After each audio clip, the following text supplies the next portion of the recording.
second theme of my reading today is Ernest Becker's The Denial of Death.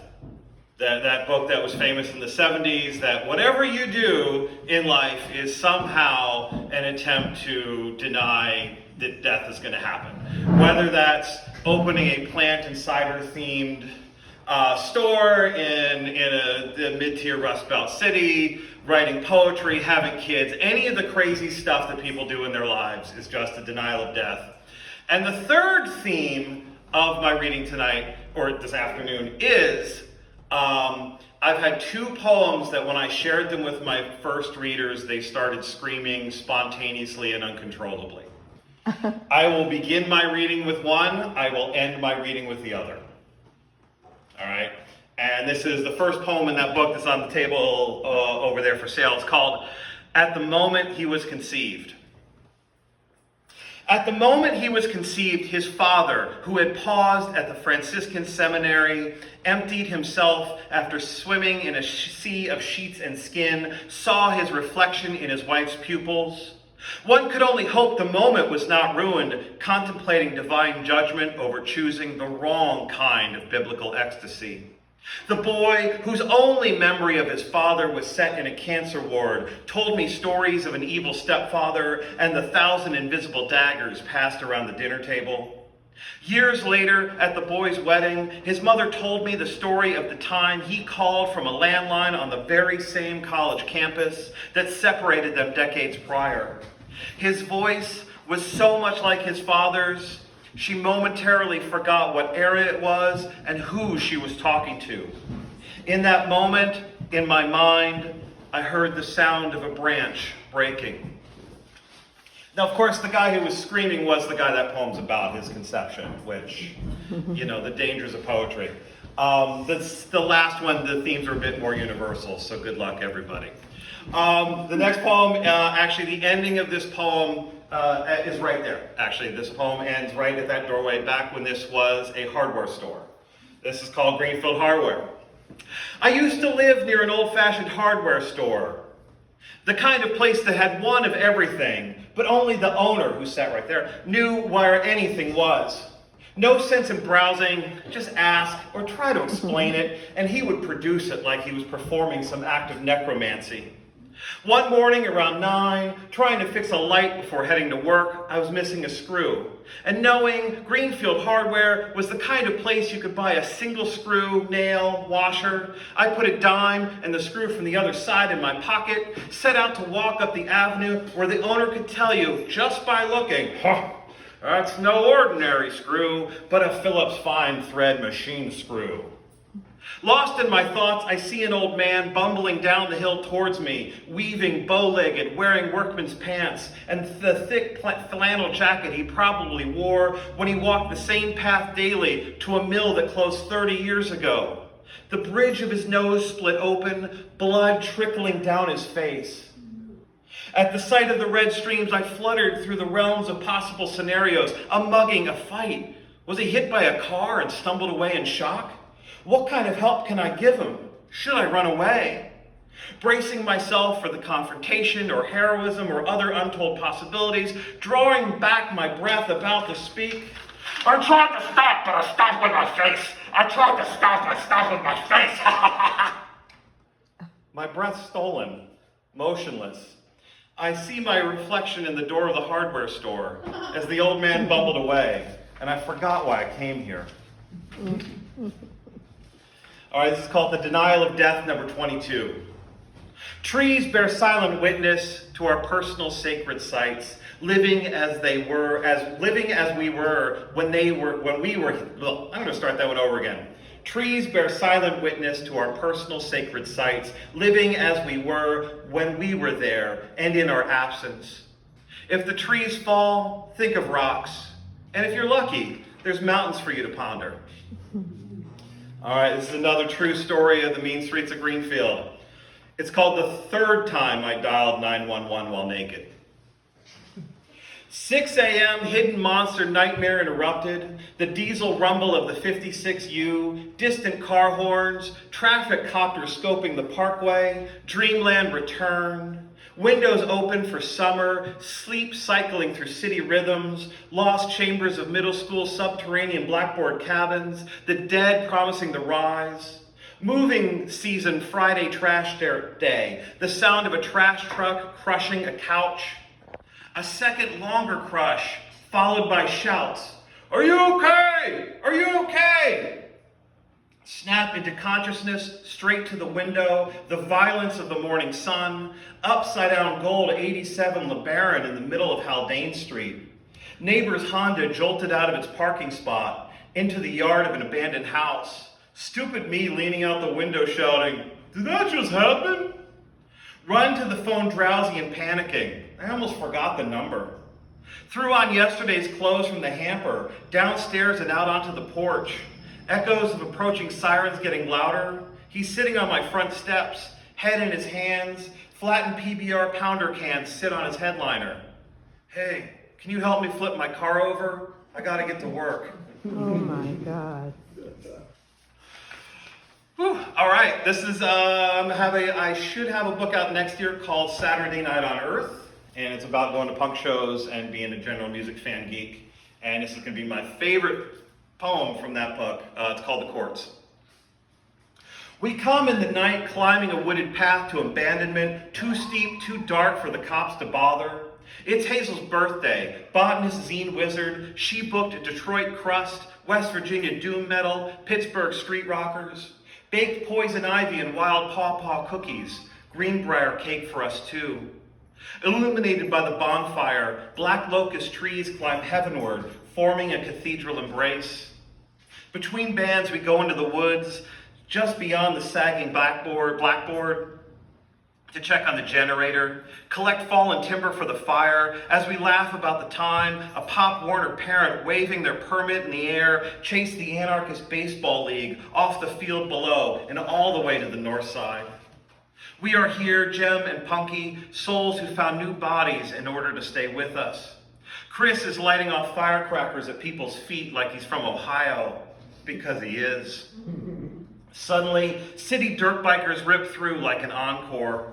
Beyond a line of mulberries, traffic hums, people still out there trying to get somewhere in the modern world.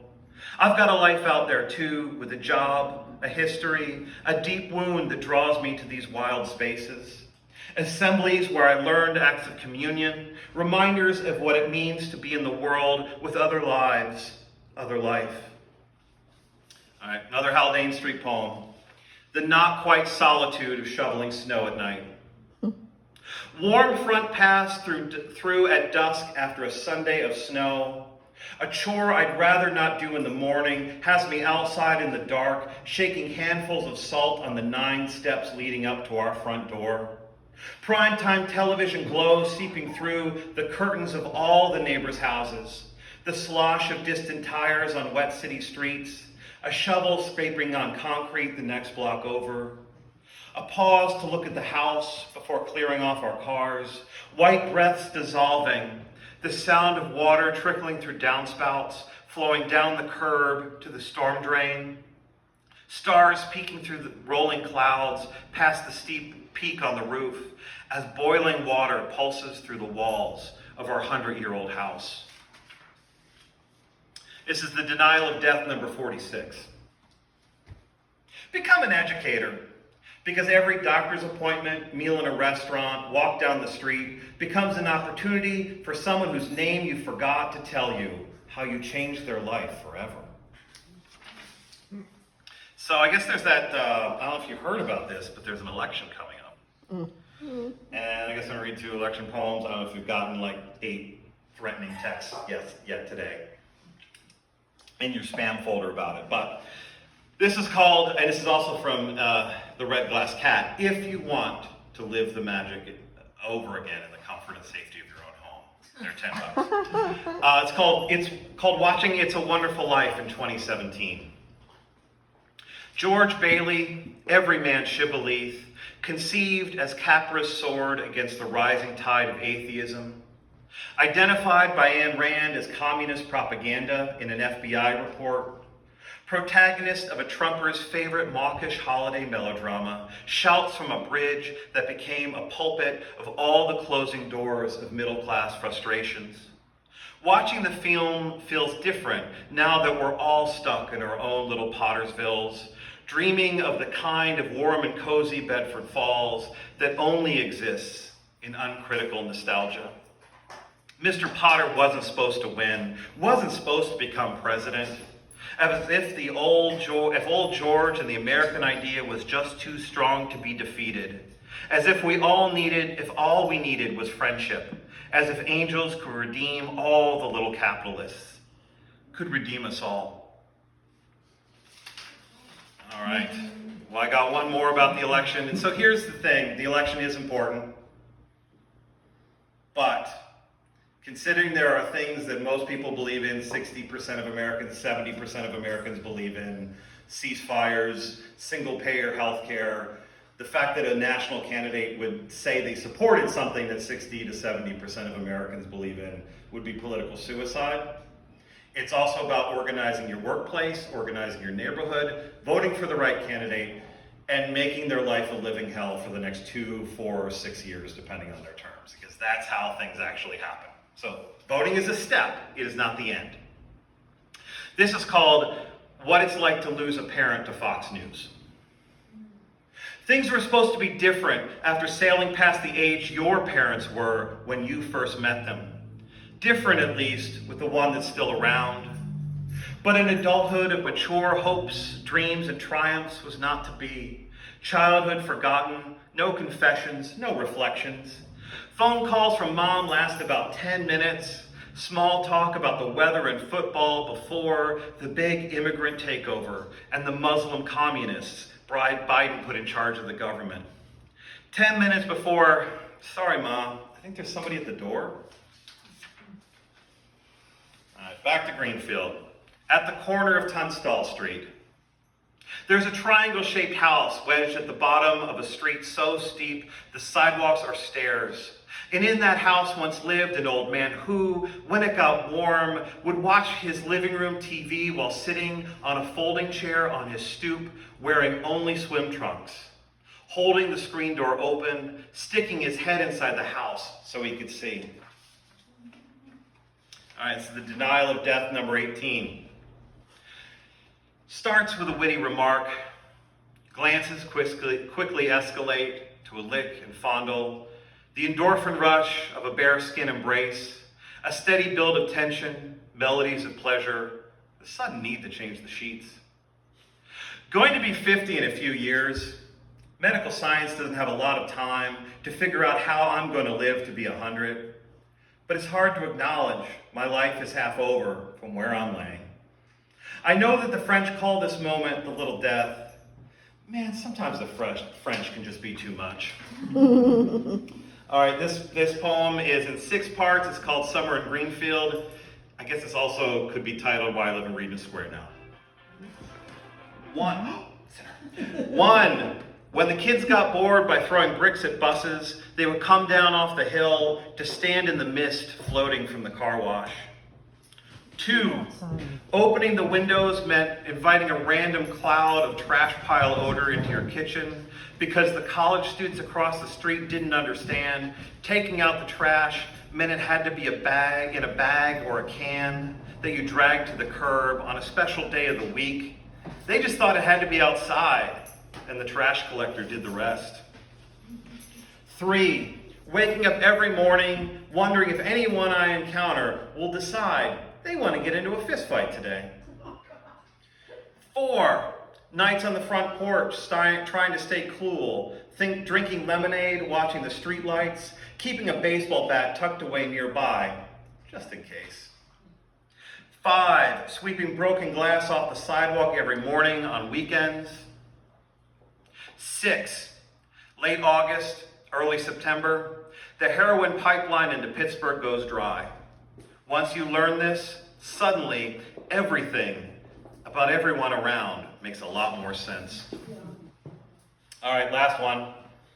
Thank you, by the way, for making this happen. And thank you for this space and inviting us in. And thank you, everybody who came. you know, because mine's in constant Instagram posts. Denial of death, number 99. Know that once in the spring of 1998, when I lived in an old house in the country, spent a rainy day listening with all the windows open to classical music records bought at an estate sale, the smell of rain and damp grass mixed with the moonlight sonata. It was the first time I thought I understood eternity. There were other moments in solitude, in intimacy, in crowds, pleasures of discovery, of aesthetics and deadly sins, times when my ribs tingled when I thought about love. Sometime after we are born, we become convinced something is supposed to happen to us. Spend our whole lives looking for a train that never arrives, or realize decades later, a glimpse is all we are afforded.